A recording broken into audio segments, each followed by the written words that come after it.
Finally, live transcription is enabled, as well as we have the services of Ausland Services Australia, who will be interpreting this session. And if you'd like to make sure that their screens are on your screen the whole time, the top right corner, there's Tyson and Naomi, look for their names, the 3 dots, click on that, and then you'll get a pop-up window, hit pin, and then you'll have their screen on your desktop the whole time.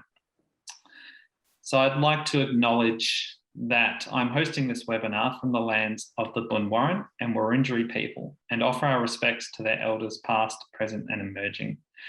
I also acknowledge the traditional custodians of the various lands on which we all work today and the Aboriginal and Torres Strait Islanders people that are participating in this webinar. So we recognise and respect the cultural heritage and connections to the lands and waters of Victoria. So I think let's start the session. So I'd like to welcome, I'm really excited to have with us today 4 Paralympians from the Australian team, and I might let them introduce themselves and tell you a little bit about themselves. And Carol, would you like to start off, please? Sure, thanks, Jeremy.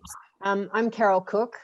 I'm proud to hold the mantle of the 2nd oldest person on the team and the oldest female. I missed out the oldest by, I think, about 2 months. My sporting career goes way, way back to growing up in Canada as a swimmer, an elite swimmer, hoping to go to the 1980 Moscow Olympics. We all know what happened with those. They were boycotted by most of the Western world. I moved to Australia because I met a man and got married. And I was diagnosed with MS in 1998. And I ended up taking up para rowing. And from there, and represented Australia in para rowing at a World Cup and a World Championships, but then moved into paracycling, which I competed in Tokyo in the paracycling road racing. Because of my MS, I have no balance, so I ride a trike. And as I like to explain to people, it's like a little kid's tricycle, but on steroids. So I didn't know if you wanted me to talk about. That's okay. Great, Carol. We'll come back to some more questions, but Heath, why don't we we'll pass to you. Yeah, g'day everyone. My name's Heath Davidson. I play wheelchair tennis. I started wheelchair tennis when I was 14. Played for about 5 years. I met a lovely young man named Dylan who played wheelchair tennis with me, and we became really good mates. And had a little bit of time off after my junior career finished, and then probably about 7 years ago now, I came back to tennis and went to Rio, had a little bit of success in Rio, and then continued on my journey and have just recently come back from Tokyo. And Carol said she was the 2nd oldest, but she forgot to say she was the best looking. So loved being over there with the 3 other Paralympic athletes that are on this call. And it was just, it was a great team environment, and I'm happy to answer questions when they come around. Great, thanks Heath. Jared. Yeah, hi everyone. Thanks for joining us. Yeah, my name's Jared. I'm 22. I'm an athlete with low vision that competes in distance running events, usually the 1500 meters and the 5000 meters, but I did end up adding the marathon this year, which wasn't quite planned. I was diagnosed with my condition at the age of 3, but it's genetic. So my dad has it, and it's a bit of a family thing. It affects my central vision, and perception of detail is something that I struggle with. I got into running basically because all the sports that I loved and played in primary school became a lot harder for me to do as my vision deteriorated. It's not a rapid deteriorating condition, but it did a little bit towards the end of primary school. So yeah, that was a really frustrating part of my life, but I found the Paralympic movement. I excelled in a beep test at this talent search, and they basically said to start running properly. And I've now been to 2 Paralympic Games, and in Tokyo, I won 2 silvers and a bronze. And it's been a pretty epic journey. And yeah, I've learnt so much from all the people on this call too. So it's great to be here. Great, thanks, Jarrett. And Cole. G'day, guys. Obviously, my name's Cole Pearce. I'm 18, still in year 12. I'm a swimmer. So I lost my foot at the age of 2 to a lawnmower. So that puts me in the category S10 in the pool, which is either an amputation or mild cerebral palsy. So I made my first Australian swim team in 2019, where we competed at London, where I won a bronze in the S10 100 meter butterfly. And then obviously last year we don't talk about. And this year I debuted onto the Tokyo Paralympic team, where I won a bronze in the 100 meter butterfly. I think kind of for me, where like everyone in my family has always swum. We've always gone through the Learn to Swim program. But I think for me, when I really wanted to compete in the Paralympics was when I first met Ali Cole after the London Paralympics. So I got to see her 3 or 4 gold medals, which were amazing. So I think I was 2012, 9 years old when that happened. So for me, meeting Ali at the age of 9 was just like a kid in a candy store. It was amazing. So basically, ever since that day, I've always had that goal on my head to go to the Tokyo Paralympics. And as of right now, I'm still semi on a break from swimming. I have been for about a month, but today was actually the first day back in the pool. So I can confirm that, you know, the Tim Tams a pack a day in quarantine doesn't help in the pool. So got a lot of work to do, but studying for exams right now. So I'm keen for the journey. Thanks, Cole. I think I can relate to that. After Pyeongchang, we didn't have to hit the gym every day, and I definitely indulged in things I shouldn't have. So I might start by, the last 18 months have been a bit of a challenge for everyone. I think for athletes preparing, it definitely was a challenge. And maybe Carol and Heath, when you compare your experience at previous games to the Tokyo Paralympics, how do you find it different due to the pandemic? Well, I think for me, when I'm a bit different from other athletes, because when they postponed the games, for me, it wasn't a huge issue. I think my biggest issue was I was going to be 60 at these games this year. And I thought, man, am I still going to have the strength and the speed and the stamina to compete? Because I race against 30-year-olds, like it's open. So that was my biggest worry. I hadn't put my life on hold. I hadn't put a career or family building on hold, or schooling for that matter. I've done things a bit different in life. When you compare the games, I mean, London were my first games at the age of 51, and you could have blown me over. Like, it was just amazing, London. There was nothing about the Olympics anywhere in London. It was all Paralympics and billboards, and it was just over the top. Whereas Rio was quite subdued. I mean, they didn't even think the Rio Games were going to take place. 2 weeks before the games, they were still trying to find the money for it. So I found Rio very subdued and very stifled a bit. And Tokyo, to be honest, we raced at the Mount Fuji Speedway. So we were outside of Tokyo, and we had people on the course because part of our course went outside of the Speedway. So we actually had people cheering. And there might have been more people than at some of our World Cups. So for us, it really wasn't a huge difference. The difference was probably coming into the finish line and not having that huge crowd there to spur you on. But yeah, I mean, I love Tokyo other than what happened in my road race. But, I was excited to have medaled again at my 3rd game. So I've been able to medal at all 3 games, and wasn't the color I wanted, but who knows, Paris isn't that far away. Definitely, and I think it's still a wonderful achievement to medal at 3 Paralympics in a row. And Heath, I guess for you in the tennis environment, there were no crowds. So what was that like?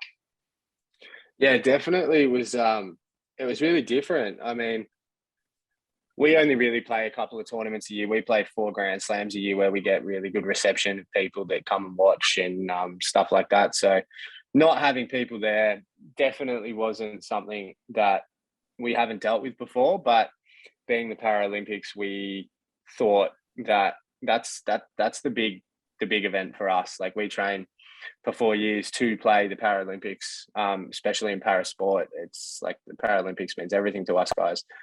And being at a tennis facility where I think there was 18 courts with grandstands and just nobody there, it was really tough.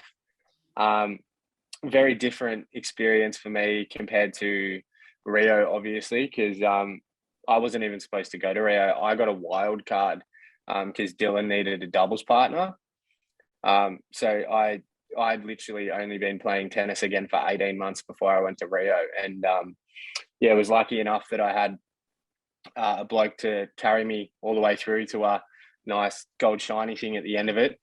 He'll probably say different, but we all know he was the main man out there back then. And I tried my best this year to carry him to one, but unfortunately, because Tokyo got postponed, these little Dutch guys got really good, and we're getting old. Like, I'm 34. The body's not what it used to be. I still feel I look good in a singlet, so that's why we wore singlets in the doubles. But yeah, other than that, I just really enjoyed the experience and was really lucky and thankful and grateful that it happened, because I mean, as Carol said, we were still really unsure that it was going to happen. So just being able to get over there and compete and hopefully make everyone back home and our families and everyone that we like puts the time and effort into making us who we are as athletes, just to give them the opportunity to watch us compete was amazing, and hopefully we made them proud. Yeah, that's great. And I think moving to preparation for these games, and I might ask Cole and Jared, for you both, what was that like, the preparation? I know we saw on Channel 7, Cole, your mother came up with this great idea of the Pearce Aquatic Centre. Maybe you can share that a little bit. Yeah, so basically last year in March, when rumours sort of had it, I remember at school there was rumours like we might go into a lockdown, quarantine, and at the time we didn't really know what it was. Personally, I didn't know what the hell a quarantine even was. So you know, when those sort of like rumors were spreading, I remember mum sending a Snapchat. So, and just real quick, I don't live with mum, so that's why she has Snapchat. So she sent a Snapchat through, and so she sends a random photo of the dam. I'm kind of like, yeah, question mark, and frames it Pearce Aquatic Centre. So for about a week or two, she kept just pulling jokes like, oh, you know, like 100 fly in the Pearce Aquatic Centre, etc., making these awful jokes. And basically, once we all went into quarantine, I shipped back to the farm, and not a word of a lie, 5 minutes home, didn't even unpack, and we're already building this Pearce Aquatic Centre. So basically, it consisted of some wood planks as the wall, and to keep those wood planks afloat or stationary in the water, we just got some steel fence posts, stuck them in the mud, and basically that was the wall. For the lane ropes, we used some hay string and just milk bottles from friends and family to keep the string afloat, because it's dirty water, so there's no black line at the bottom, it's all just black blur. So we use those as a guide for me to sort of know if I'm going left or right, because I'm not a Jared Clifford, I don't have a eye impairment, but when you're looking down, you're technically a Jared Clifford. So no cheeky dig there, Jared. And so basically for the next 2 to 3 months, I trained in fresh water. So on average, we checked the water temperature every day. It didn't matter how cold it was. We did it just for the sake of it. So the coldest it ever got was 6 degrees. And so to put that into perspective, the ice bars we were using in Tokyo were, I think, 13 degrees. So the dam was 7 degrees colder than the ice bars we have in Tokyo. So I wore a wetsuit, obviously. So for 3 months I was ticking, I tried to go 4 to 5 kilometers per session. So I was doing like 6 a week. So roughly around like 30K a week in the dam. So I did that for about 3 months, and obviously did gym in the carport. So that was probably more civilized. That was more, we went to town and bought some weights. And once again, people gave us some equipment to use, and that was pretty much it. So for 3 months I was doing it Rocky style, swimming in a dairy dam. Yeah, Amazing. And I guess, Jared, to you, the same question, but you relocated to Canberra, and what was that like coming from Victoria? Yeah, well, my story is definitely not going to beat that one. That's every time I hear it retold, I just can't believe it. It's insane. 30 Ks a week in a dam. Yeah, I was lucky enough that I got to relocate to Canberra pretty much halfway through that really tough lockdown in 2020 in Melbourne. And that was basically because for me, I need to train with a partner even more than I would need to compete with a partner normally, because training isn't as controlled an environment. So I really rely on others unless I'm running on trails I know, or I've got someone on a bike. And with the 5K radius, and the rules were a little bit hard for us to interpret with whether I would be allowed someone from another household to run with me. So we decided to go to Canberra, where my coach resides anyway. But at the time, Victoria was getting 700 cases a day. Vaccines didn't really exist yet, and we weren't sure whether case numbers would ever go down. Like, no one really knew at the time. And when I decided to leave, it was very much with the possibility in mind that we wouldn't be able to come home until after Tokyo, because we thought even if Victoria opened up internally, eventually then borders might not open. So it was a really scary thing to go away for 12 months from my girlfriend, family, friends, or at least thinking it could be 12 months. But Tokyo was something we trained for. I had trained for since before Rio. I remember I was 14 when I was kind of brought into the offices at Athletics Australia and being told that I was earmarked, and that was the word used for Tokyo. So this was everything for me. And I was stoked that I made the decision. A great squad up there. Canberra's great for running, and prepared as best I could for the games. The only thing with COVID for us as endurance athletes is that before every major championship since I was 15, we've gone to high altitude in overseas in Flagstaff, Arizona, and that's a pretty crucial thing for us to do. And this year we had to go as late as possible before it snows in our mountains, which was about May in Perisher, New South Wales, and it bucketed down snow by the end. So not the best heat training for a little bit, but we got a bit of altitude. We lived in an altitude house at AIS, but I don't think it's quite the same. So we did miss out on our altitude stint, which our Northern Hemisphere competitors would have gotten. But otherwise, the whole 12 months leading up to the games nearly, I didn't think we'd get the opportunity, to be honest, to compete. And we did. And as Heath was saying, I was just so grateful to even be out on the track on that start line. It was a special feeling. Yeah, definitely. Well, thank you. And Carol, I might pass this to you. So I was reading your blog actually from your website, and you were talking about, I guess, your crash in Tokyo, and you brought up a word, acceptance. And I think as athletes, and I know this from skiing as well, sometimes you have to accept, I guess, a result or a situation. And I think sometimes it goes your way and sometimes it doesn't. And I guess what's some of the tools and ways that you can manage that? Oh, look, for me, I guess after I crashed, I thought I just popped right back up, but after looking at the footage, I didn't. I was down for a while, but I remember thinking, okay, I've crashed. I knew I was going to crash because the Canadian Marie Eve, she crashed in front of me. I had nowhere to go. So I knew I was going to hit her.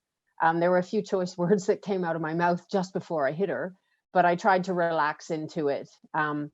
How you can relax at about 45K an hour hitting the ground, I don't know, but I did, and I didn't break anything. But as I was lying there, I kept thinking, my whole family's watching this. Just get up, because my mom's 85. They're in Canada. They were up at midnight to watch it live, and it was like, just get up, just get back on that trike and keep riding. And I guess, you have, as an athlete, sometimes you have a really dumb side of your brain and a really smart side of your brain. And the dumb side of my brain was saying, you can do this, get back on, just catch up to them, not a problem. The smart side of my brain was saying, geez, you might have cracked a rib. But, let's see how we go. When I started doing the 3K climb up the hill, because I had 9K to ride to just get to the start finish line before the next lap. And there was no way off the course other than in an ambulance, and I was not going to do that. So I think, my mindset was, we've worked so hard for this. Just go. Like, you haven't broken anything. Yeah, there's a bit of blood. You got a bit of skin off you. Just go. Your bike's fine. Just ride. But the smart part, finally, at the top of that 3K climb, just said, oh, look, you're having a really hard time breathing. And that was because my lung had collapsed. So maybe you better stop. So even though I didn't want to, and I think as athletes, we always have that one side that says, no, push through, push through. I think I've been involved in sport long enough to know when to say enough is enough. And I think that comes over time. As an elite swimmer, I would push through all kinds of things. And I'm sure, Cole, you pushed through, like, swimming in a dam at 6 degrees. Like, that's just, I'm sorry, but that is just mental. And having been an elite swimmer, I don't know if I would have done that. But, it comes with the territory. You have to learn to accept that what is. I knew that there was something majorly wrong.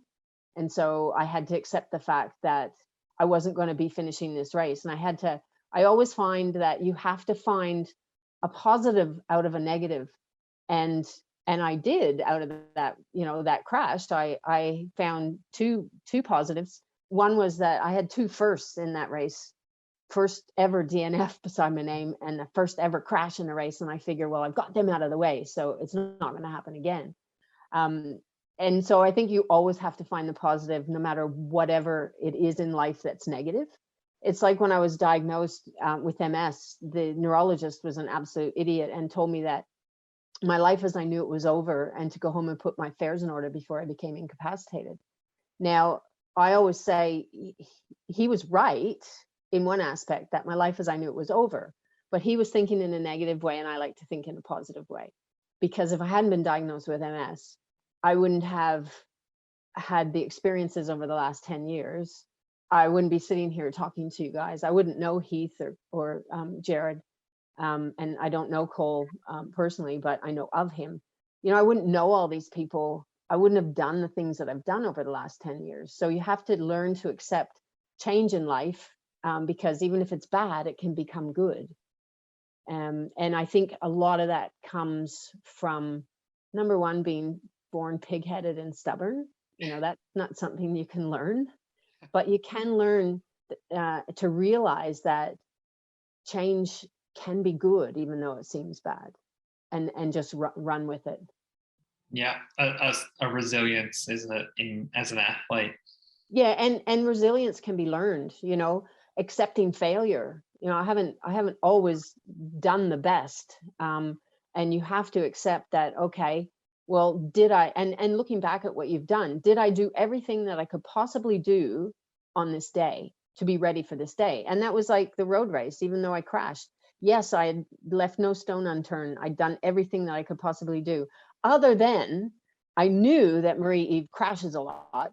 I should not have been behind her. So that was the one thing that I should have done differently. But, I did everything that I could possibly do to be doing the right thing. And unfortunately, things happen, as I like to say, shit happens. And those are things you can't change. You really can't change. So you have to accept it for what it is, and then just look forward to the future. Yeah. So there's that little bit of unfinished business in the back of my head.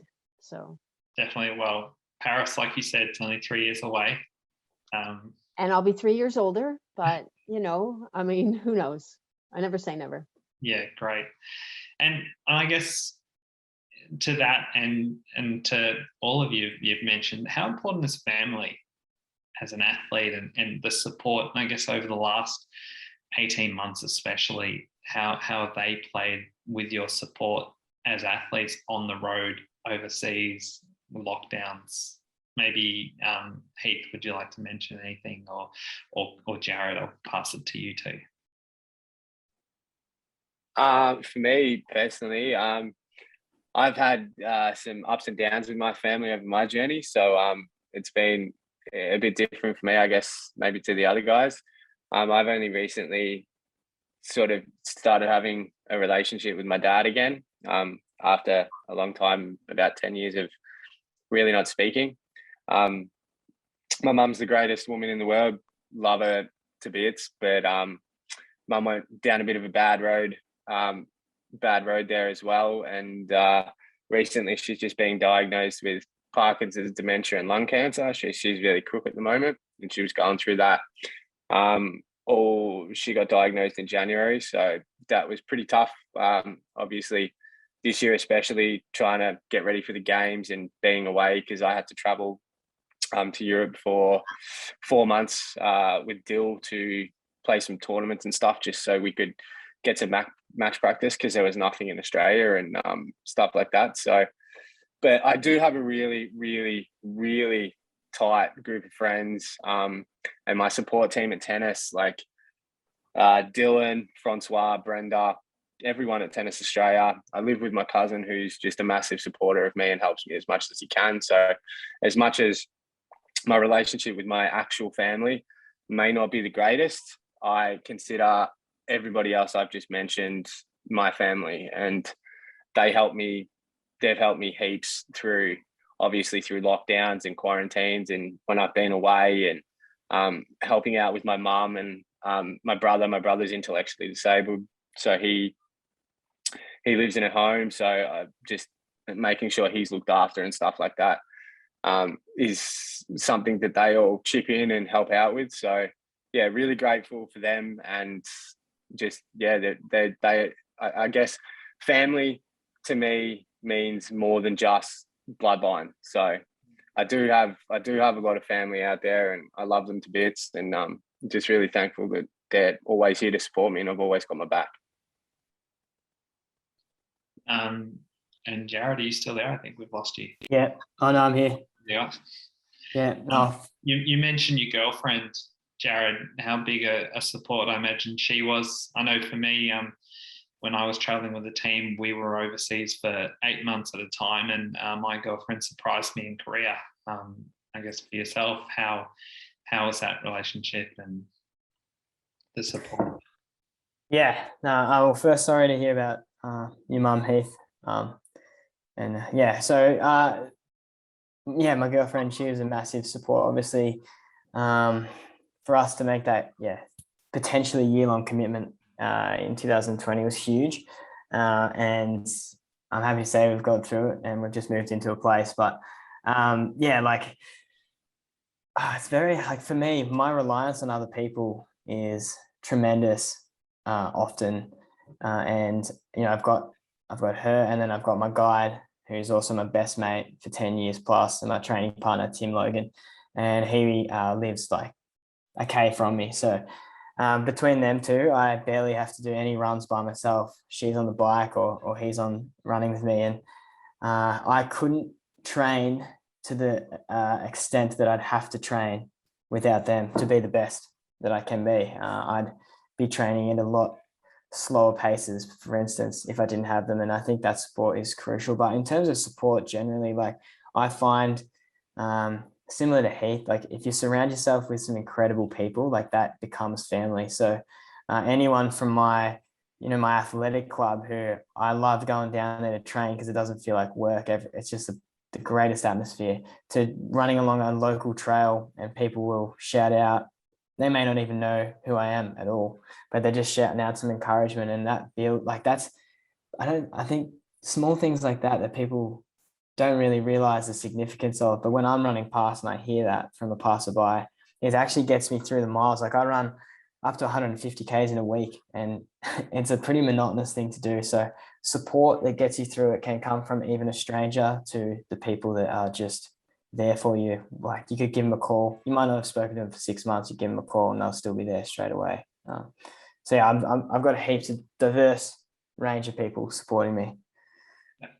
Yeah, thank you both for sharing that. And I guess so. Sport for All, we're looking at talking to our clubs and schools and helping build awareness of people with disability within the sport programs that they offer. And I guess I'll pose this to everyone. And growing up and when you first got involved in sport, What was the relationship like? Did you go into a club level, or did you join a specific sport, as in blind sports for you, Jared? Would anyone like to pose that question? Yeah, I'll answer that. When I switched as an able-bodied swimmer, I was swimming masters and became a para swimmer. That was fantastic. The clubs were fine with that. When I switched to rowing, that was another story, because rowing was a brand new sport on the Paralympics for Beijing. And so in 2006, I was looking for a club to learn how to row. And I made the mistake, and I shouldn't have to say that it was a mistake, but I made the mistake of calling clubs and saying, oh, hi, my name, and I have a slight disability, but I want to come to learn to row. And as soon as the clubs heard that word disability, man, it was like, sorry, we can't help you. And no asking of what my disability might have been. Like, they didn't even ask that. It was that word disability, until I found the Arriera Rowing Club. And when I said that to the guy, he goes, so what's the issue? And I told him, and I said, I use a walking stick. He said, do you think you can get in the boat? And I said, yeah, I can probably get in. You might have to help me get out. And he said, yeah, come on down. So there was a real switch there from every other club that I got in touch with. So it was a real learning curve for me, not having been born with my disability and getting it later in life. I was 36 when I was diagnosed, for people to just shut me off. So that was, and then when I started cycling, and I've been with St. Kilda Cycling Club forever, and they're amazing. Like, they don't care what somebody rides. It could be a hand cycle, a tricycle, a tandem, or two wheels. You're included in everything, even the racing, which in the rules within Oz Cycling, which we've just had a meeting about, it's specifically says that three wheels cannot race against two wheels. And they've got ticked off what you can and can't do depending on what bike you ride. And for trikes, it was no across the board, except for an individual time trial. Well, that's about to change, because we've all stepped up to say this isn't right. So, and if one club can do it, then everybody can do it. Yeah, definitely. And I think you were mentioning that point of communication, having that chat with the club, and really, I guess, having that interaction there and saying, this is what I'd like to achieve, and then how can we do that together? I think that's really important. A great point that you raised there, Carol. Yeah, definitely. Cole, for you, growing up in regional Victoria, and how did you get involved in swimming, and was there a club in your area? Yeah, so like I mentioned before, even before my accident at 2, we were in the Learn to Swim program. So for about, I'd say 8 years, we were doing Learn to Swim. So before my accident, pretty simple. I'm not sure what you do at the age 1 and 0 in swimming, but definitely after my accident, it was quite a challenge for the Learn to Swim teachers to sort of teach me to swim straight, because missing your hands and your feet are essentially like paddles, or the main sort of booster in the water. So missing a foot and having two hands is kind of, you're swimming on an angle. So it took a while for them to obviously teach me to swim. But like Carol mentioned, in sort of the swimming world, like you look at someone like Ahmed Kelly, he's in a squad full of other Paralympic guys, but really for the world of swimming, having any form of disability doesn't really it doesn't slow you down in the water. So growing up in regional, there really is not many people with disabilities. Like I don't recall not one amputee in the area I grew up in. So for me, going into a squad, really, it was obviously different. And growing up in regional Victoria with a disability is very different. But I guess it all sort of comes down to how you sort of embrace it. So I'd like to say my mum's a bit of a badass. That's where I get my strong skin from. So really, you constantly hear words, like, oh, I can't, like, you constantly hear things about your foot in the background and people talking and staring, and obviously little kids being like, hey mum, what happened to that boy?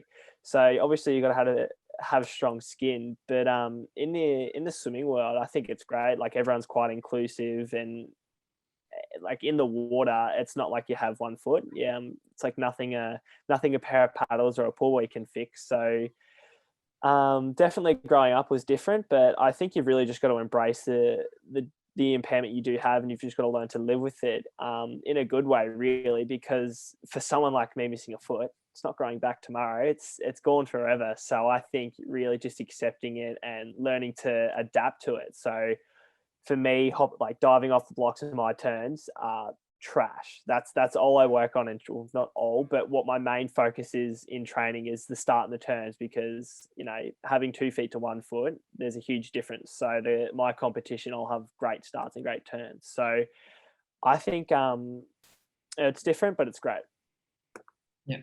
Yeah, definitely. And I guess moving to Melbourne, and Cole, you've been involved with the Melbourne H2O Swimming Club, which is based in Stonington. How was that relationship, and what made you decide to go there, I guess? Yeah, so once again, being in regional, I sort of only knew one club in Melbourne, which was Melbourne Vic Centre. And so when I was told, I think it was like 13 or 14, but basically Jan Cameron, who's now passed away, but she was the head coach of the swim team. So she basically rang mum and was like, hey, can we have a meeting in Melbourne? Cole has the potential to go to Tokyo. So this was back in 2017. So right after Rio, when they sort of do the rebuilding stage. And so long story short, she basically says he's got the potential to go to Tokyo. There's not enough facilities in Echuca, the hometown I'm from. And basically next thing, started 2018, year 9 for me, shipped up to Melbourne, living with my sister. So that was a whole new experience, going from country kids, country mates, country family to all of a suddenly, city boys and city girls and just city everything. So there's a different change. And I think in a good way though, moving to Melbourne, a lot of people are more woke in a way. Like if I was to see Heath in the wheelchair playing tennis, I wouldn't think anything of it. I'd just be like, oh yeah, no, he's just playing a game of tennis next to the Paran pool. So it was definitely a change for the good. Obviously, I've had the access to the VIS and the Paran pool, which is amazing, and a bunch of kids who sort of just, they obviously ask the question of what's happened to my foot, but it's never in a bad way, if that makes sense. So it was different at first, being introduced to a whole new group of kids, or in the swimming world, a whole new training group. So it was good. Like it's obviously different at first, being that one, para swimmer or para athlete. But I think once again, if you learn to live with it, embrace it, and a lot of people embrace it too, and they sort of just accept it as it is. And really, I don't think there's obviously banter in the swim club, which is great, and I'll just keep that a bit private in case it might get me in trouble. But there's definitely good banter that comes with it. So yeah, great. And I think even on this call, we've noticed there's good banter between the team, like Jared and yourself throwing a few remarks earlier, and I guess as a team, you're all representing different sports, but I think Tokyo might have been different, but could you go and support each other and watch, and what was that like?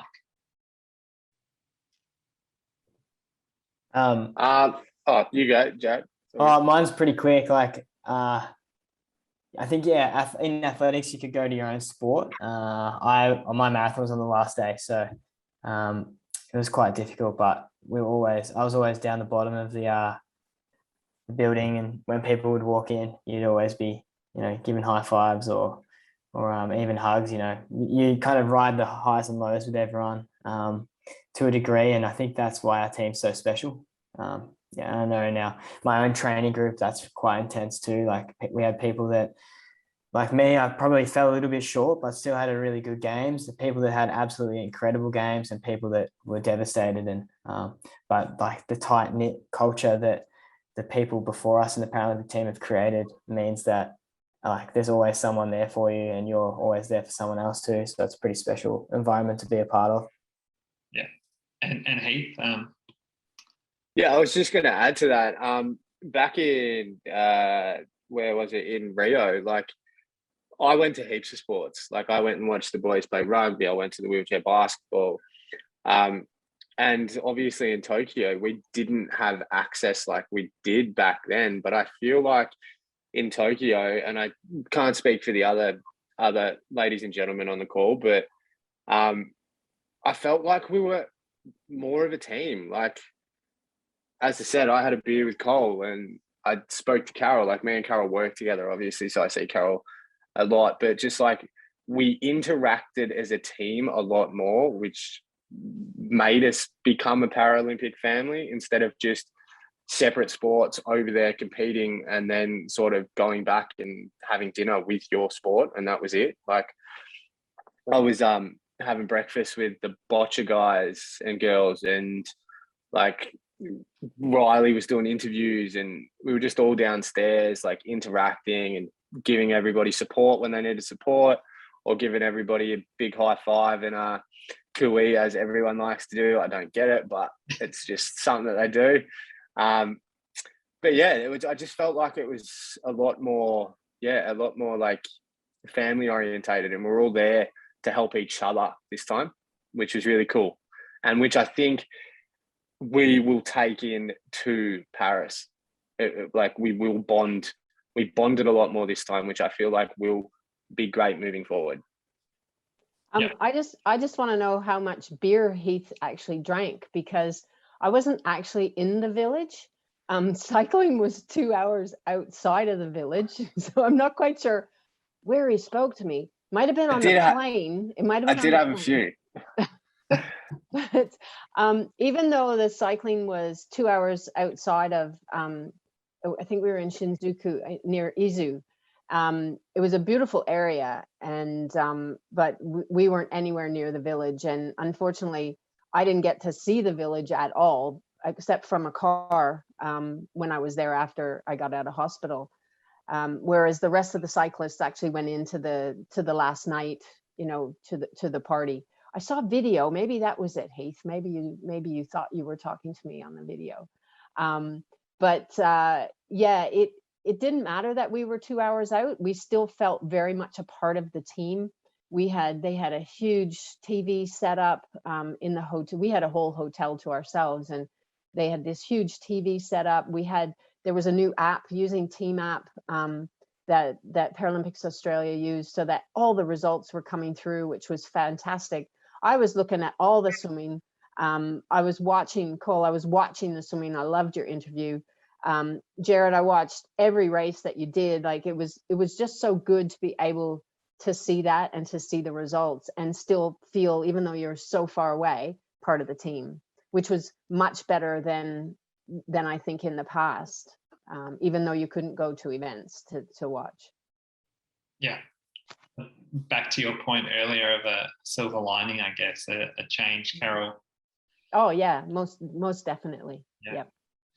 And I guess I'm mindful of time, and maybe we'll open the floor to our guests tonight if they have any questions. So if you'd like to unmute yourself and raise a question, or if you'd like to put in the chat, I can read that out. So please do, don't be shy.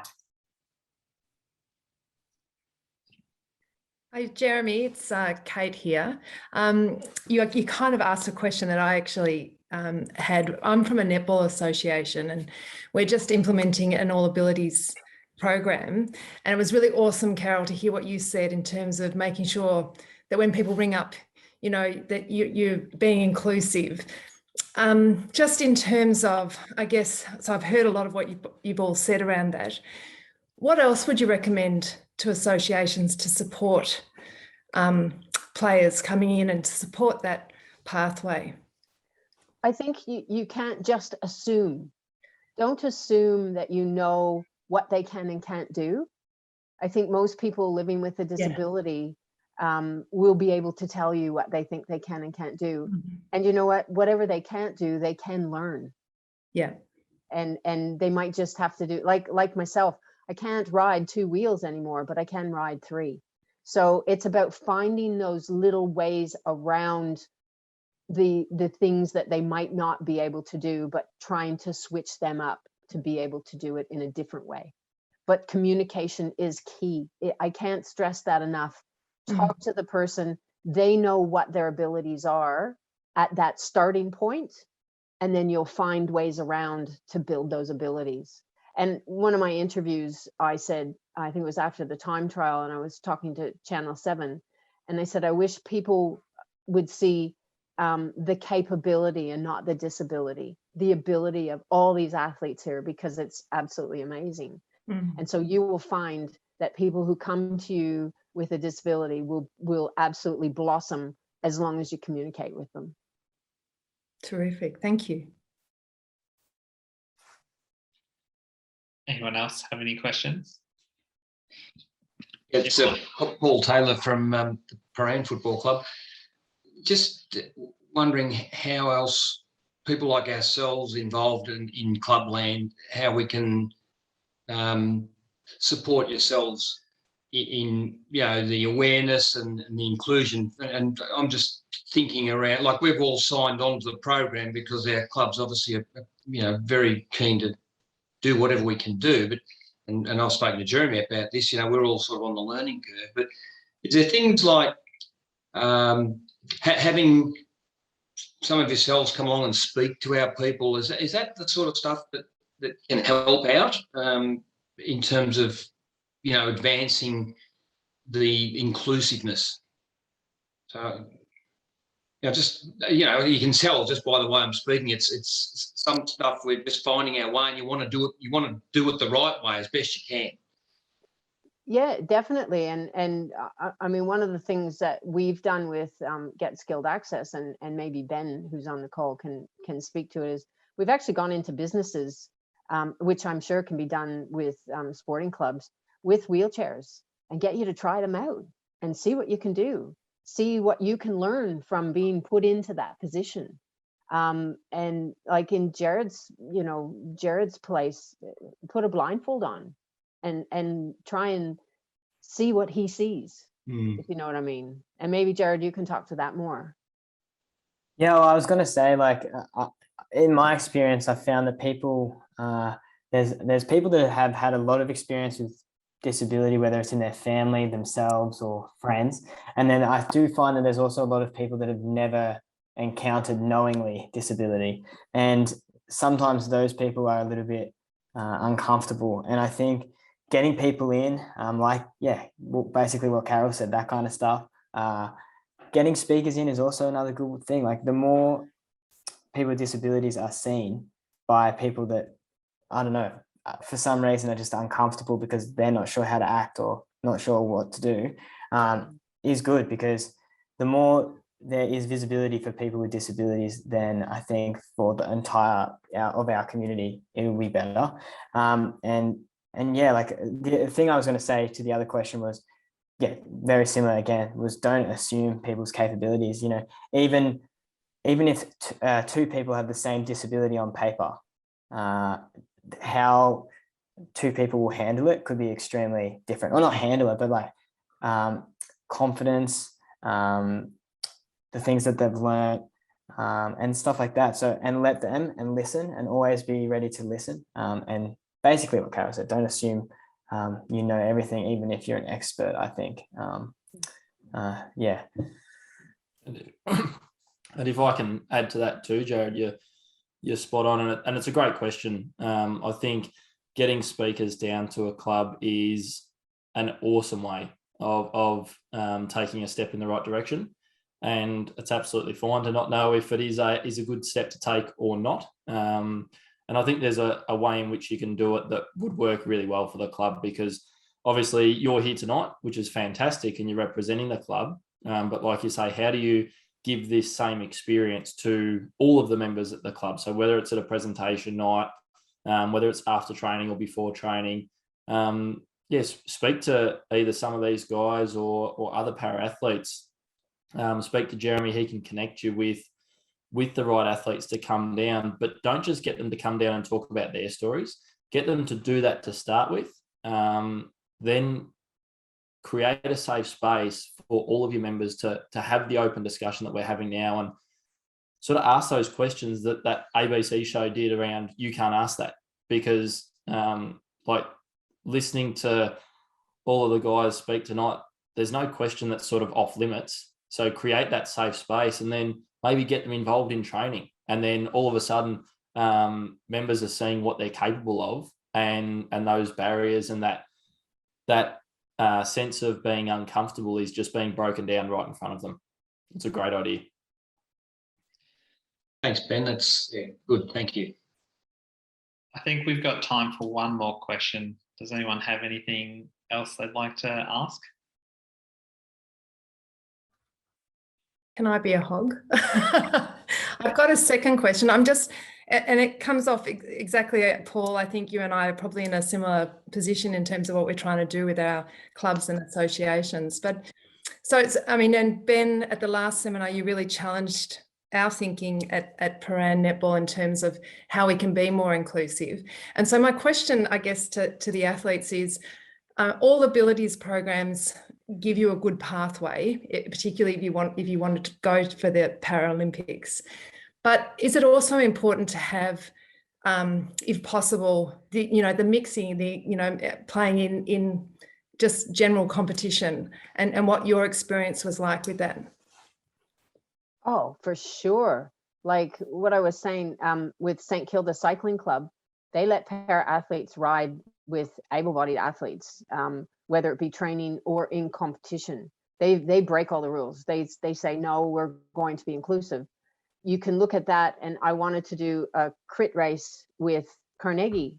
They made me, here I was in my 50s, they made me ride with the 9 to 12-year-olds, but I wasn't allowed to be in the mix with the kids. I had to stay outside of the group, so the peloton, because I had 3 wheels and I might get in their way. And I had to ride with the marshals. So I've paid money to go and do a crit race, yet I wasn't allowed to, and I was put with the kids. Talk about demeaning as a 53-year-old. So yes, by all means, if that child or that person wants to take part in your normal competition, you're just your regular teams, by all means, let them. Yeah, and I love hearing that, and that's what I'm hearing from you guys. Oh, we lost him. Oh no. Sorry, Kate, you just cut off at the end there, but I think we got what you were saying, and I think that's really important that we try and integrate sport for everyone and make it so inclusive.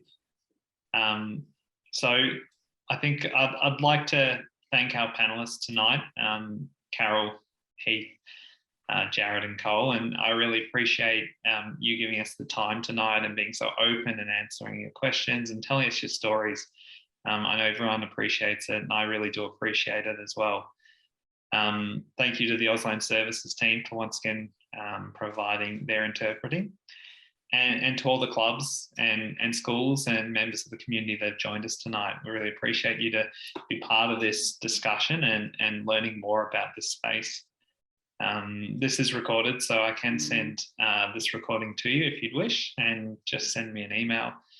And lastly, this was the second of 3 sessions. So in November on the 10th, similar timing, we'll be having a discussion around coaching parasport. So you can sign up by going to the Active Communities website at City of Stonington if you haven't already. And I hope to see you all then and there. So have a good evening, and thank you again. Yeah, thanks, Jeremy. Thanks, everybody. Yeah, thank you so much for sharing your stories with us. They're, very inspiring. Thank you. Absolutely. Thanks very much. Thanks for having us. Awesome. Thanks so much. Thank you. Heath, can I have your signature? Definitely not, mate. Tyson, if you want to just make me the host again, please. I think you already are, Jez. Just said. Oh, perfect. Cool. And I guess Penny, if you want to say hello as well, we've got another inclusion coach on the call. Hello, sorry.